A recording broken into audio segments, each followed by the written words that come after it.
Welcome to the Club Entrepreneur Podcast, where we talk to experts in their field at our college campus and talk to them about their entrepreneurship and what they can provide to our field. My name is Will Duggan, and I'm your co-host. Hello everyone, I'm your co-host Madhav, and today we have a very exciting student entrepreneur, Ben, with us. Hello. Hi.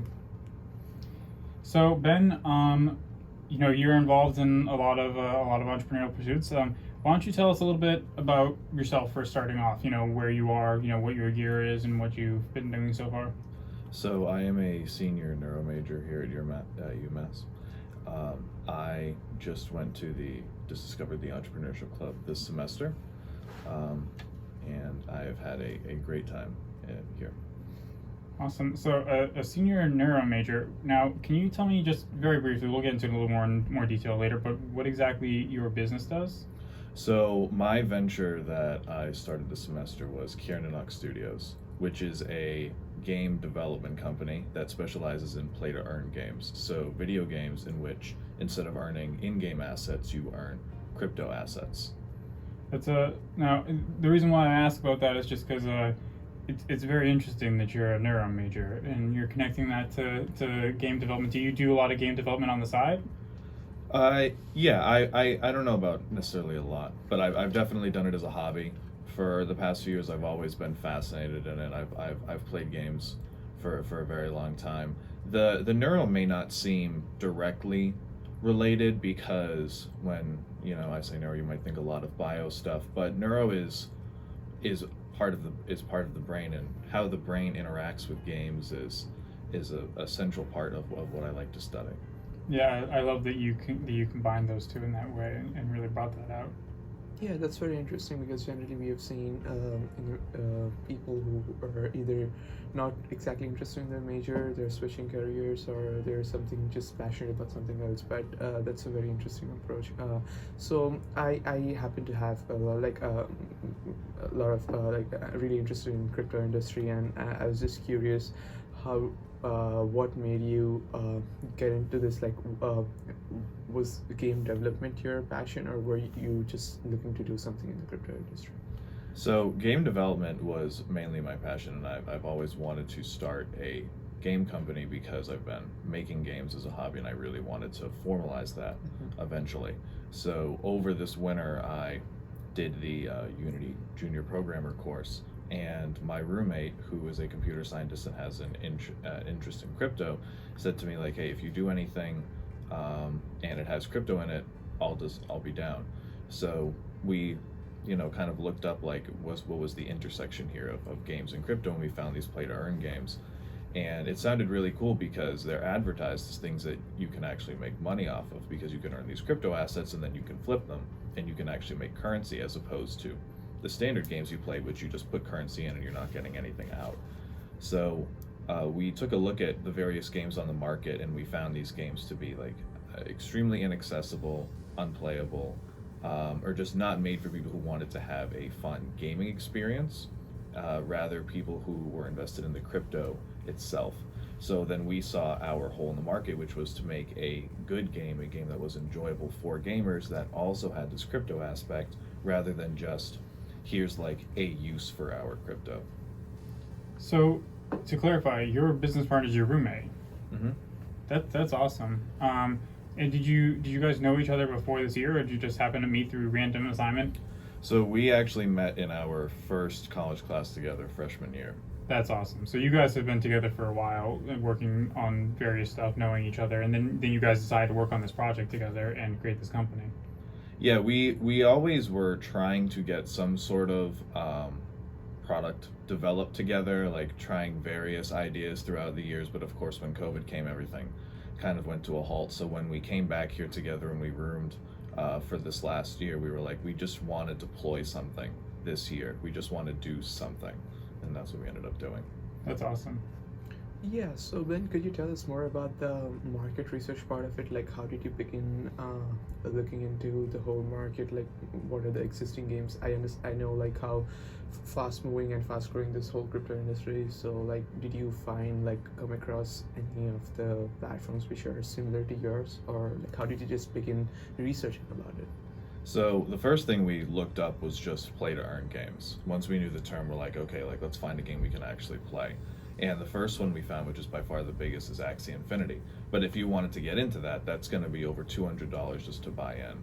And that's not even just a $200 to buy. That is you would need 3 separate NFTs to compete, and the cheapest ones are 70 each. So not only do you have to spend that much, but you've got to spend the effort to go find them all yourself on some marketplace. And then you compare that to like, what's a standard price of a AAA game right now? It's $60.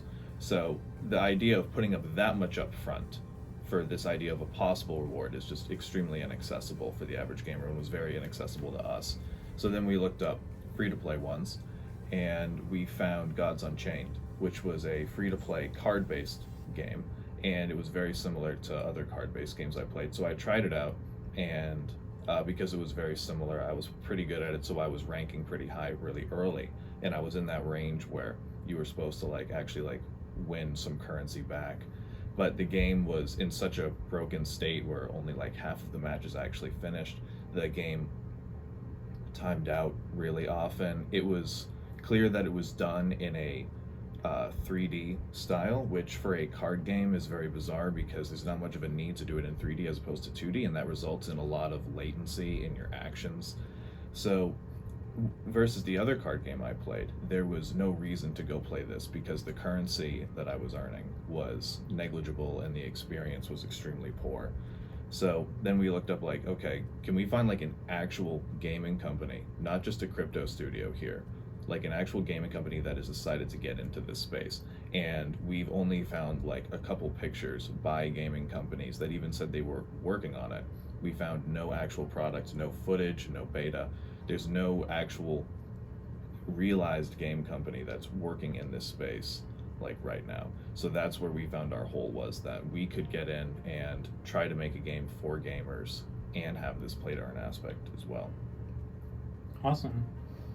Yeah, so do you think all this, like while doing this research, so did you also like already have this sort of visualization of your application, like how it's going to be before you were going to do this market research, or did you just get a more niche understanding of how it's going to be after you found out the hole in the market?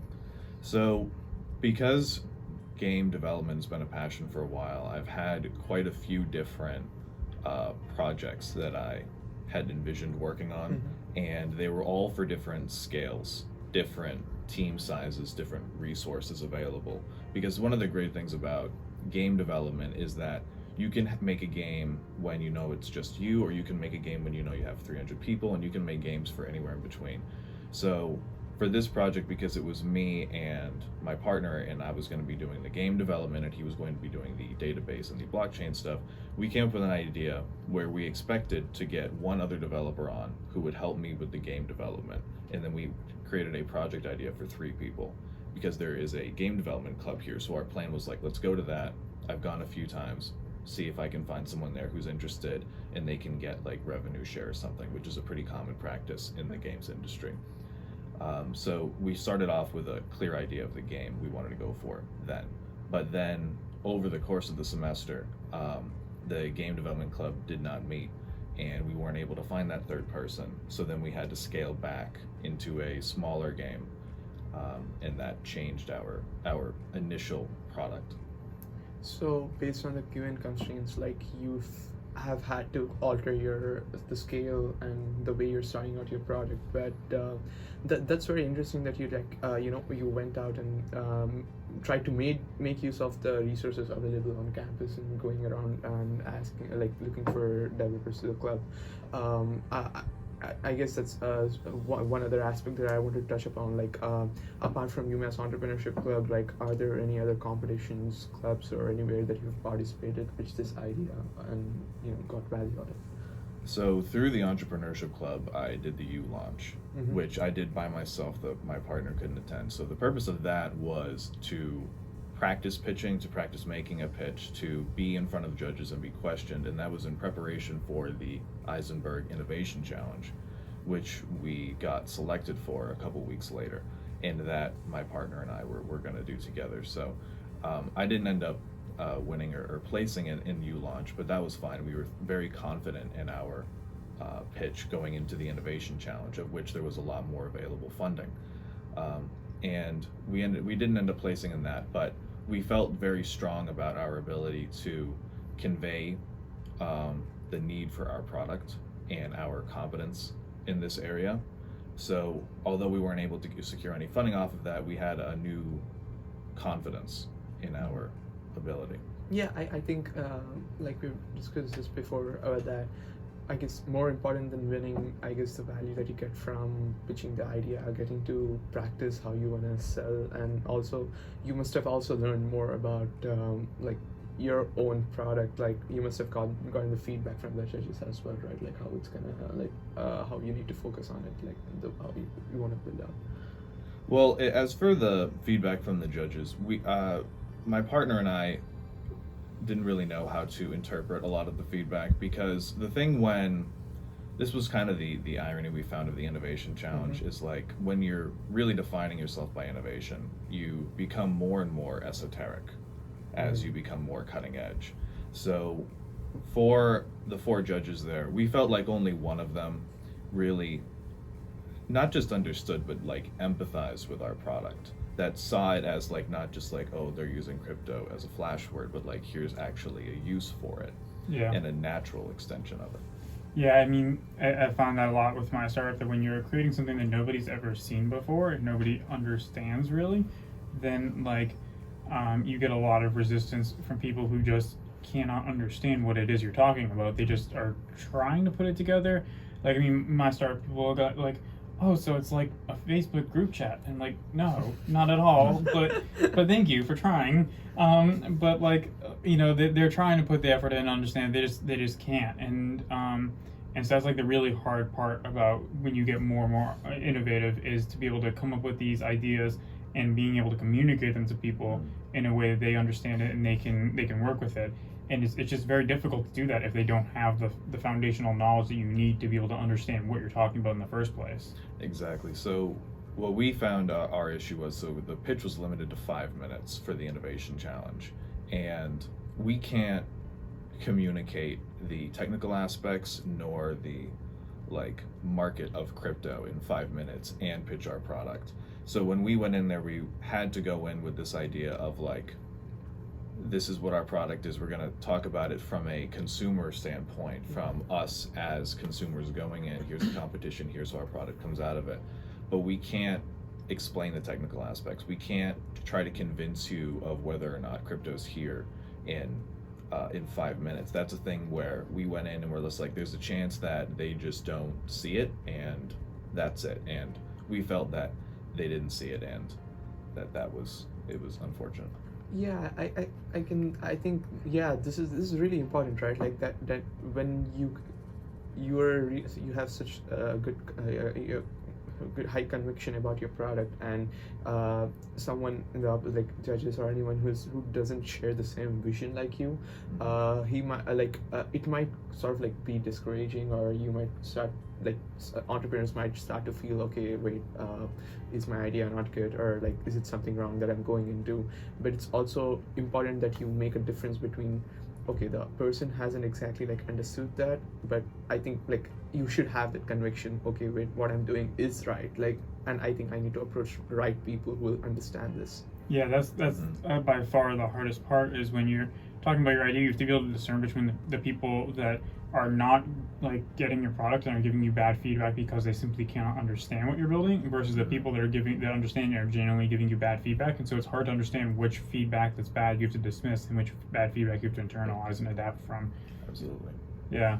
And I mean, I remember when I was going into the Innovation Challenge, I was having the same kind of concerns in my startup. The only most complicated thing in my startup is AI. But like, I was like sitting there talking to like some of the MBAs and Gregory Thomas and such, and being like, hey, you know, should I have in there these slides about what artificial intelligence is, and like explaining it, you know, because like, what if they don't know? And luckily, you know, they were like, well, I think enough people know artificial intelligence, so I put it into the Q&A slides. But I remember that struggle, and I cannot imagine the struggle you guys went through with the complicated stuff you guys are working with that just so many people don't know. We, during our preparations for the pitch, we like tightened up the pitch, so we had like a good 30 seconds left at the end, and when we were presenting to our friends and our family members, actually, because our family members, we felt like were the demographic of the judges, of older people, and we found that they suggested that we try to empathize with the judges, for like try to like meet them where they are in terms of their perhaps lack of technical understanding. So we put in a little thing at the end where we said like, look, like we're like 5 layers deep in this thing. If you would like us to explain any of these aspects here, you may have heard of some of these like household names like Bitcoin and perhaps Ethereum, but this is like a little bit more complex than that, so we're more than happy to try to reach you where you are here. And what we found was that unfortunately, like, we weren't received by that, and we found a lot of our feedback like could have been addressed had that olive branch been met. Yeah, it's hard because, they only have so much time for the Q&A, and a lot of times they pick the questions that are fundamental for the business for the Q&A, which can be difficult if it can be kind of counterintuitive if they don't understand the technology behind the business, what the actual product is. And I feel like, also there's the aspect that when you have an event like that, you have a lot of judges that are very esteemed in their field. They don't want to look like they don't know what they're doing, so they're not willing to ask the questions that they need to ask to understand the product, but at the same time they don't understand the product, so then you just can't work with that, and it's very difficult. And in learning how to be able to communicate in the most basic way, how to be able to explain your idea, that took me a while. And it takes even more time the more complicated the product is, understanding how to be able to communicate your idea in the most simplistic explanation possible so that people of any type can get it. It's just really, really hard, and that's the hardest part about coming up with an innovative startup or an innovative product. Yeah, I think that one of the important lessons that we got during that pitch was that you can have a pitch that you're really confident in, that you feel like this will really communicate the idea effectively, but there are some people that like it's just not going to be for them, and that unfortunately we felt like that was the case there. But then afterwards we got invited to the Grinspoon Foundation, which you did as well, and we found that there we found a lot more people that were receptive to our product. Yeah. So you mentioned that your roommate, like, he's more on the crypto side and you're more on the game development side. Mm-hmm. So when you started off this project, like, I'm pretty sure like you weren't like exactly well aware of the crypto industry. Like, you had to start off on this with this like learning about it. So how did you go about learning, and how do you pretty get into it?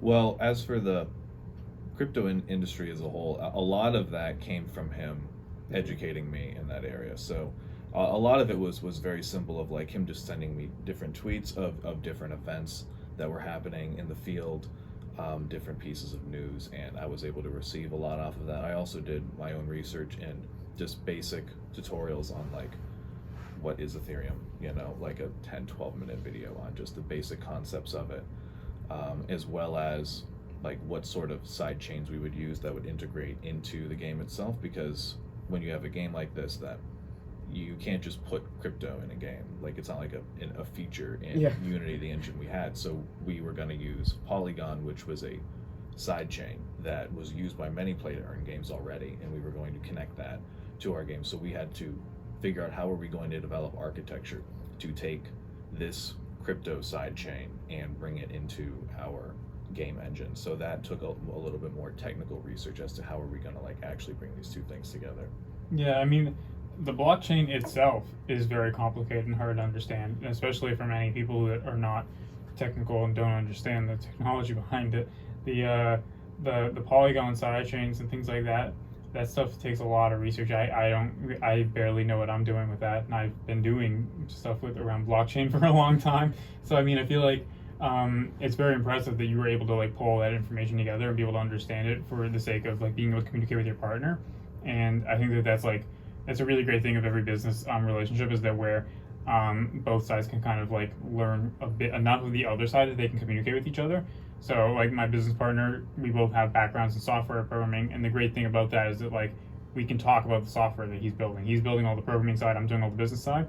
We can talk about the software side of everything, and he's recently become involved in Entrepreneurship Club so that he can understand a bit of the business side that I'm talking about as well. And so I think that's great that you went out there and tried to learn this really complicated topic, trying to understand it, and so that way you can be able to establish that communication between you two and be able to understand where you guys are really going. I think like in general, when you're like trying to explore the technical parts of like any startup, like I think the information right now, like it's so accessible, right? Like you mentioned, like you go on YouTube and you just like watch like what is Ethereum for like 10-12 minutes, and you can get a good grasp of it. So like in general, like what do you think is the general framework for anyone who wants like get into game development or crypto, like in general, like if they want to explore the technicalities of it, like how easy it is? Like it obviously takes a lot of time and commitment, but also like it's so accessible, right? So for game development, I feel very confident speaking on that. So, I took like, I think like a couple comp sci classes here just to kind of get into programming, and I worked in a lab as a data science analyst for a few years. So I had like a background in programming in general. And then I tried to take that and just like slowly move into like particular tutorials of individual games that I liked. But I found by far the most success just going on Unity's website, learnunity.com, and just going through their basic tutorials there. So they have a suite of free tutorials that you can just go on, and they are designed to be like at the junior programmer level, and they have like certifications associated with those. So the one that I did was the basic junior programmer one. So that was a 12-week expected course that I ended up doing in like 3 weeks, because I was really motivated and I put a lot of hours into it. And that, coming out of that, like I went from like I could like kind of move things around in Unity to feeling very confident, like I could structure a whole game and that I could do all of these parts. It would take a while, and I definitely have a lot of room to grow in this area, but I felt confident in designing games and knowing the scale that I could work at. That's awesome. Being a programmer myself, I feel like being able to find the right resources is critical, because there's a lot of good resources out there and there's a lot of bad resources out there for everything you're trying to learn. And so I think that in just in anything in entrepreneurship, there's a lot of teaching yourself, and I think being able to find the resource you need to be able to teach yourself and to be able to learn what you need to know, I think that's like a critical component of any successful entrepreneur. Yeah, I think that for crypto especially, that is an area where people can be misled quite easily. I think a lot of people are lured into it because of this almost gold rush thing that you just see all of these massive numbers of people having, making these large amounts of money or equivalents of money because it's still in crypto, and seeing it as this cash grab rather than looking into it as a technology that provides new ways to do things that we couldn't do it before. And the fact that we could see that and see like this is just such a natural fit to gaming, I think that was very key, rather than just looking at like, okay, do we want to just make like an NFT dump and just say that like, oh, there'll be a game, and then just try and do like a cash grab off of it. Yeah, that's exactly like you've also mentioned. Like I found that funny. Like crypto is like not just like an add-on thing. Like I see like even like the biggest companies, they're just coming out and it's like, okay, we are getting into metaverse, we're getting into NFTs, and that's it. Like they have no idea. There's no connection between that and their company. But it's like, okay, it's just to add some sass to their company's name, something like that. It's so funny. But I just wanted to know, like from the game development side of it, like more about your game, and like how did you try to understand like psychologically, like what kind of game would users find attractive, and how are you going about thinking about it, like the customer discovery part of it? So the thing that I like to emphasize in the games that I create is the micro feedback loop. So what that means is, like, when you click a mouse or press a button on a controller, what immediately happens in the game and how does the player respond? So that's things like moment-to-moment sound effects, possible vibration, visual effects, like what happens when you actually like hit a character. And I find that instant feedback provides the most retention for players. So the first I really implemented that philosophy was during the UMass Game Jam of last year, in which my partner and I did, and that was a game in Scratch, which is like a pseudo programming language. It's kind of programming, kind of not. And we ended up winning that with a basically like it was a dive kick clone. So basically it was like a fighting game with very limited controls. But that game, probably like 90% of the development time was just spent on what happens when you hit the opponent. Just in that game, it was a one-hit kill. So when you hit him, you instantly win. But that's not just, you don't just hit him and then everything just resets.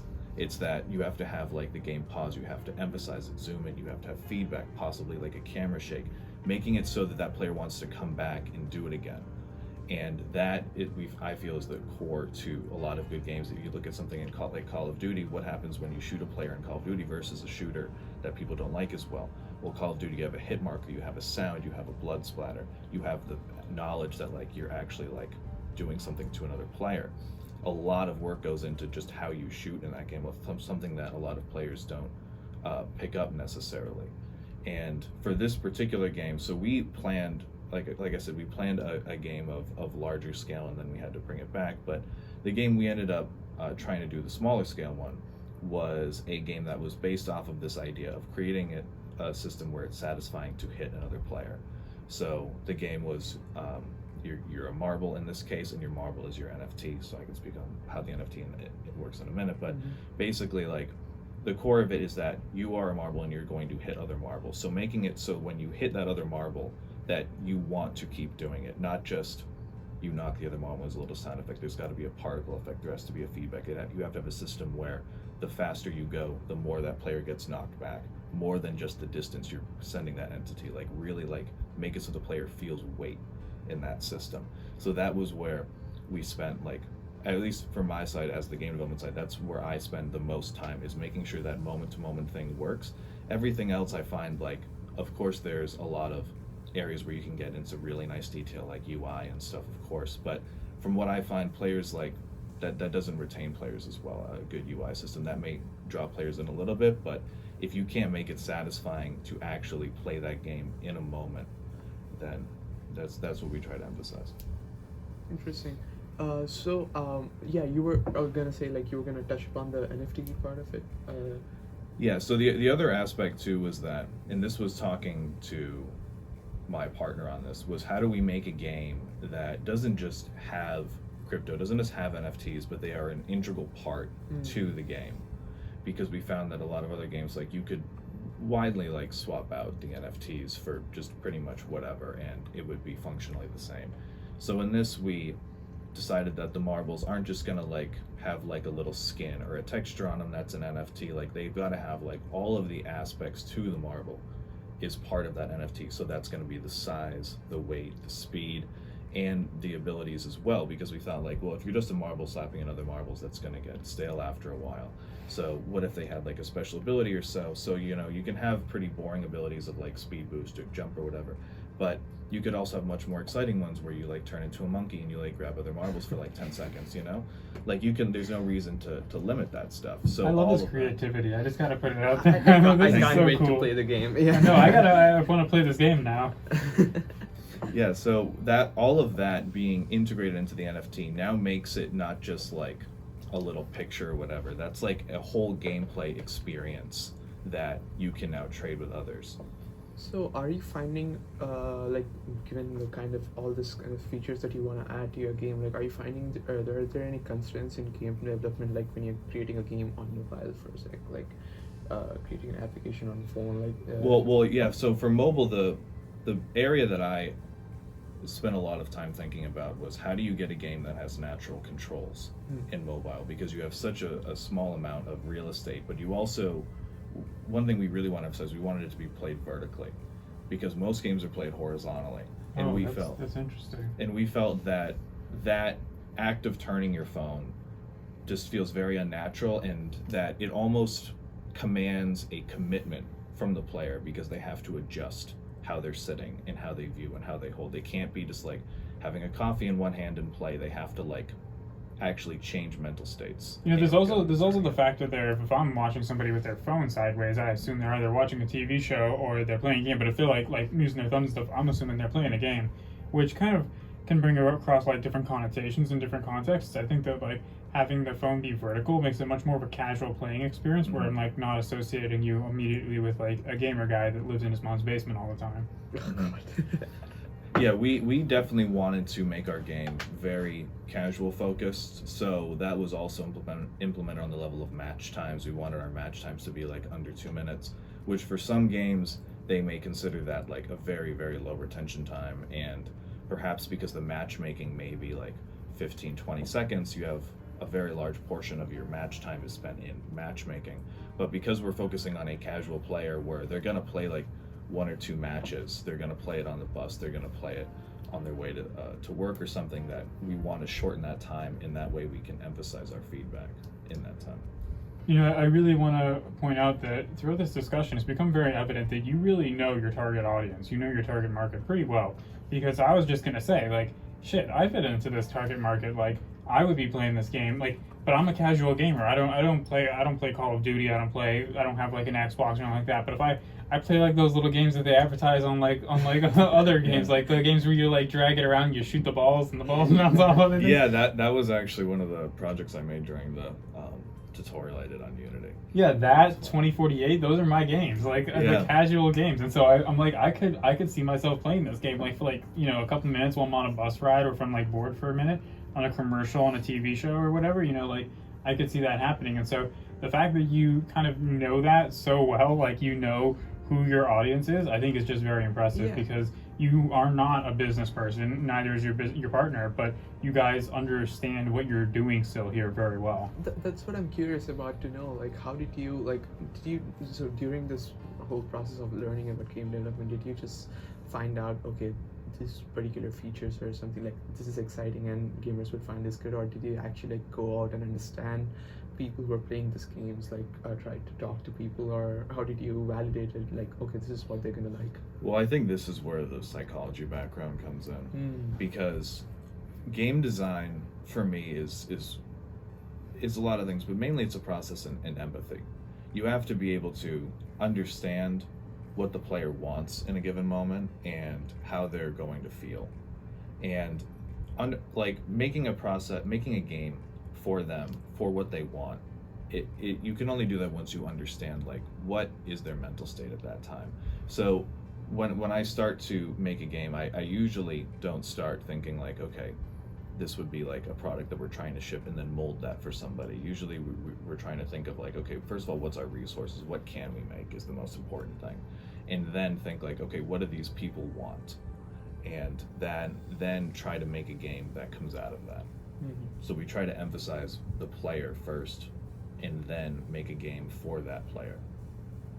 I think that's really interesting in the way that you express it as like an act of empathy. I think that's a really unique way to look at it, because I never really thought about it that way. And you pointed out like all the little tasks that you focus on so much. I knew beforehand that there's a ton of work that goes into game development. Back when I used to be a programmer, we used to always make fun of all people who'd be like, I just want to be a game developer, like I don't need to know all this programming crap. Like we used to have, I took pre-AP, AP, post-AP, and then like 2 college classes in computer science, and that's when I realized that I wanted to use it as a tool in entrepreneurship, and I wanted to really go in entrepreneurship instead of just doing programming the rest of my life. And but I remember like during those years in those classes, like I would see like people constantly every year in like the pre-AP class, which is like, you know, basic Java programming and stuff. I would see every year like people being like, you know, I don't want to learn all this programming stuff. I just want to go and build a game. And it's like, do you not realize how many thousands of pages of code is in every game? So I mean, I always knew that we always used to joke around about this so much that I would know, like, you know, that it was really complicated how much work went into it. But it's crazy the amount of like thought process that goes into this. It's not just programming. It's like very much the analytical of what is going to happen in this instance and how it's going to affect other people and how it's going to affect the player, how it's going to affect the other players. I think that's a very interesting take on it. I never noticed that. It's such a more psychological approach it's just such a more psychological activity than I ever thought it would have been.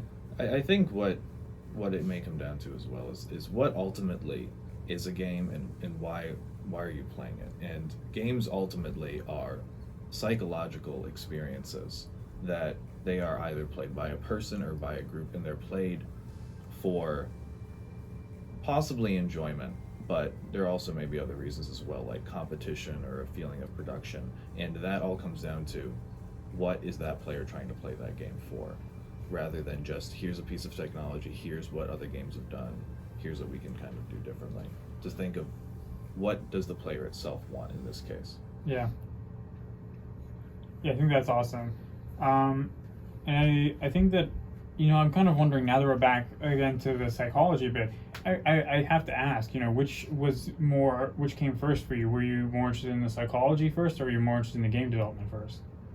I think that may be difficult for me to answer, because I'm trying to think. So I think that as a kid, I used to make like board games out of Legos. So I guess you'd say the game development was first, but then I never really considered that as like a thing that I was really going to like do, really going to like produce a product and deploy it. So I guess I like started that first, but that wasn't really the intention. But I came here and I was originally a philosophy major because I wanted to eventually go on to be a professor, but then I decided absolutely not. And then I went into neuro, and I was thinking about going down a more psychology route. But over COVID in particular, being just at home and kind of seeing the education system deconstructed to just a screen where you just score points in grades, I was like, I have this time. I just want to do something that I've always wanted to do, which I think it was make games and just to kind of work on that.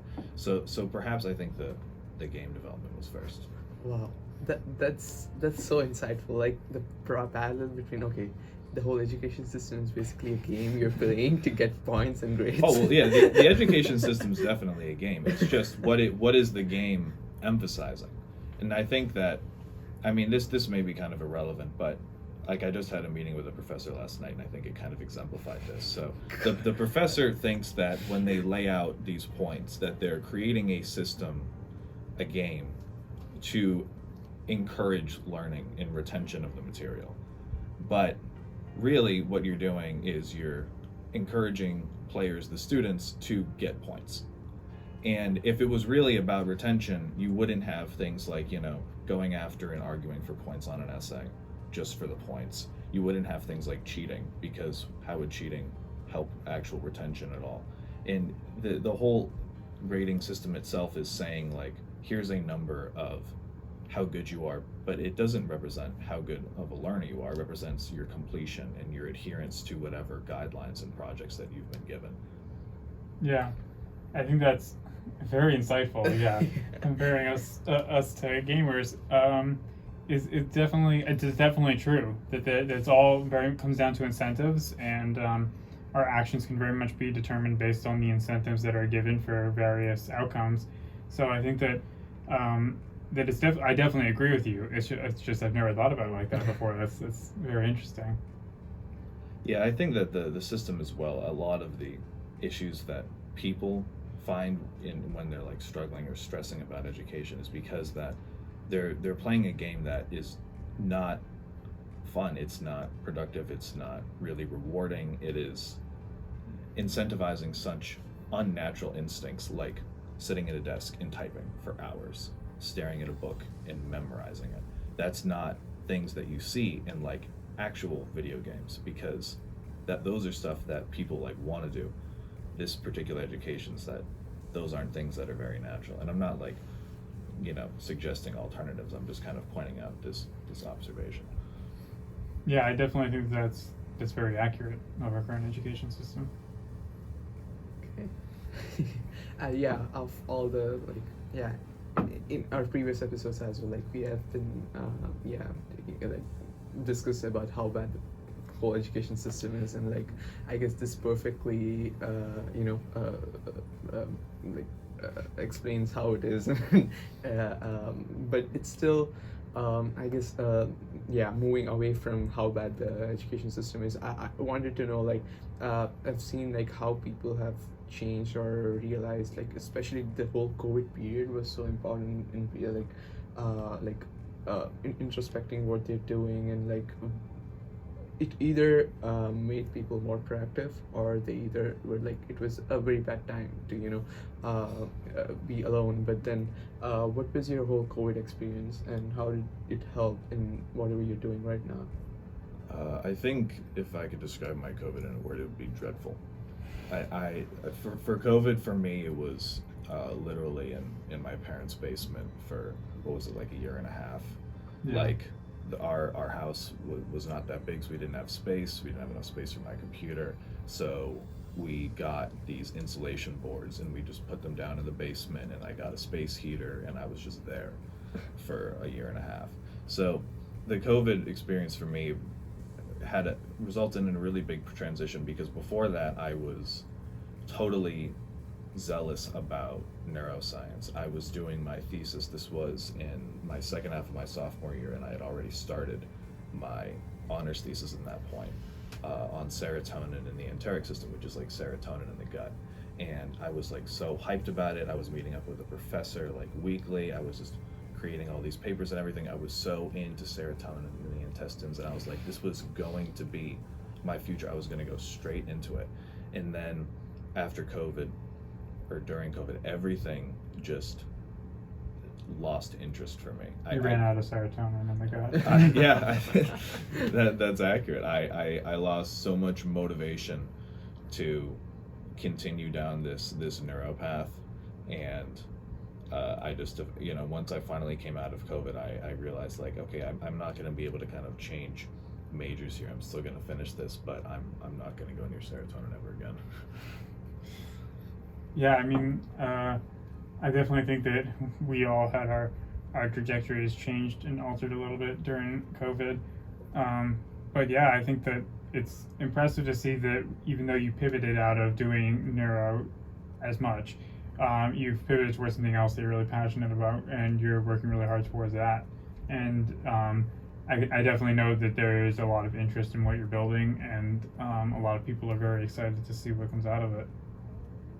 Okay, so yeah, as we're getting towards the end of the episode, I just wanted to ask, like, what is the current stage of your startup, and like what's the timeline? Like, how in what time are you gonna release your game? And, like, what are you, in what stage is your startup right now? Well, the timeline for this particular game is not really set right now, because again, so we weren't able to get that third developer on. So not being able to get that is kind of a huge slowing factor for us. Also, my partner got a job, so that he is still able to work, because he still claims that, like, what he has to do is really easy and can be done really quickly. So he's still like in, but I don't want to like pressure him any more than I'm sure he's already being stressed out at his job. So right now, the timeline of this game is really on it. We were hoping originally to try to get something like set by the end of the semester and then deployed it over the summer, but because of him getting this job quicker than perhaps he thought and not getting this extra developer, we're not going to really be able to hit that timeline. Yeah, I mean, timelines shift a lot in entrepreneurship. My timeline at the beginning of the semester was that we were going to be done with our MVP at the end of the semester, and we're starting our MVP and right now. But we'll be getting it done hopefully by the end of the summer. It's a little bit of a stretch goal, but we'll try to get that done by the end of the semester. And so I think being able to adapt to those changes and those timelines is really a critical feature of success here, because just life happens and life gets in the way of things, and it's being able to adapt to those changes and being able to keep moving forward that's important, because a lot of times people can lose their morale when their timelines shift and they're not able to meet their original timelines.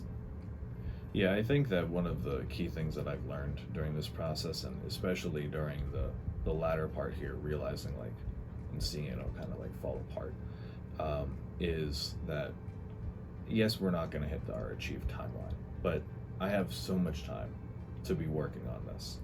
Like I can work a job, and then I can do this in the off hours, and while I'm working that job, I can be working in the games industry and be making connections for people who might want to work on this project later. So although this summer became unrealistic, there's not a need to have this be ready right now. this can be a thing that can go on for years, that can go on for longer, and that's fine. Yeah, and I mean, I always like to emphasize work-life balance, but you know, if you take out 8 hours of sleep for 8 hours a day for sleep, there are 102 hours left in the week, every week, if I'm doing that math correctly. No, I did it wrong. It's 112 hours. But there's 112 hours in the week outside of those 8 hours every day for sleep, and so if you're working for 40 of those hours, you still have 82 hours to be able to go. Crap, did I say 72 hours? I'm sorry, guys. I'm an entrepreneur. I haven't gotten enough sleep. 72 hours left for every week, you know, to work towards your dreams and stuff. And I emphasize work-life balance. You know, you want to make sure that you're taking care of yourself. You're not like cutting into your sleep too much. You're not like cutting out your social life as much or anything like that. But you know, you can definitely pull in out of those 72 hours, like 20 hours a week to work towards your goals and stuff like that. It's very accomplishable to be able to get this going in the long term.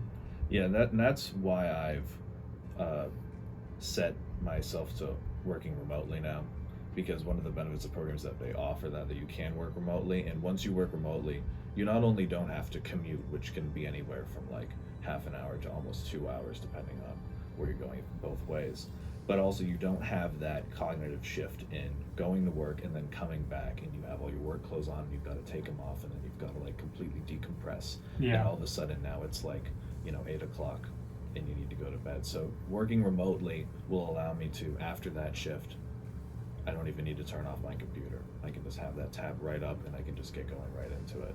Yeah, you don't have that clear distinction, which for many people is bad, not having a clear distinction between your work life and your home life. But when you're an entrepreneur, you really want to be able to keep that work life on in a different sense, you know, towards your goals and stuff like that, being able to keep it on through the day. And so, you know, that's a very interesting point about coming home and, you know, you take off your clothes and you decompress. Now you're like, you shift from being in work mode to being in relaxation mode. And that shift there just kind of like stops you from working on anything else the rest of the day. So being able to just immediately switch over, I think, you know, that is a huge component of being able to work from home for entrepreneurs. So we're approaching the end of this episode, and we always ask everybody, you know, what would you recommend for the budding entrepreneurs at UMass campus? You know, what would you recommend them to do? Well, if you're interested in entrepreneurship, I would highly recommend coming to the club. When I entered the club and I sat down, that was the first time in my life I had ever met anybody who started their own business. So just seeing that somebody could do it, like seeing an actual person being able to talk to them, was huge because I just never known anybody that had done anything like that. So the connections, seeing that it's possible, having the support networks, I think the club was absolutely essential for that, as well as letting me know about these various competitions and you know, stuff like that. So that I think is the most important thing. And if you're interested in game development or crypto stuff, I think that the key is there is just really research into the technology and find good tutorials where you're actually producing and working in a system. And that goes for Unity. Like, you know, if you're going to make something in Unity, go in there, have a tutorial, build something in Unity. And also for crypto, don't just go into crypto because like you're going to try and flip stuff. Maybe you can, but you can find so much more when you understand the process behind it, the advantages that this technology offers. Yeah, and I just like to just toss in there as well that you met your business partner through your classes freshman year, and that just kind of emphasized the importance of networking with other students and other people that have the same interests as you, because you never know what you two are going to end up doing later on. That's how you find your best business partners right there. Yeah, and for him especially, I think it's fascinating because we really didn't have the same interest with the business, because he wanted to do a crypto thing and work on the database side, and I wanted to work in the game development, and we found a union for those that was very natural. Yeah, I think that's awesome. I think that's really cool. Thank you. Well, that's all we have for today's episode. We want to thank you for coming on the episode, obviously, and Thank you. it's awesome to be able to talk to you about this, and we thank all our viewers for coming on and watching our episode. Thank you, guys. Thank you. We'll see you next week or next month.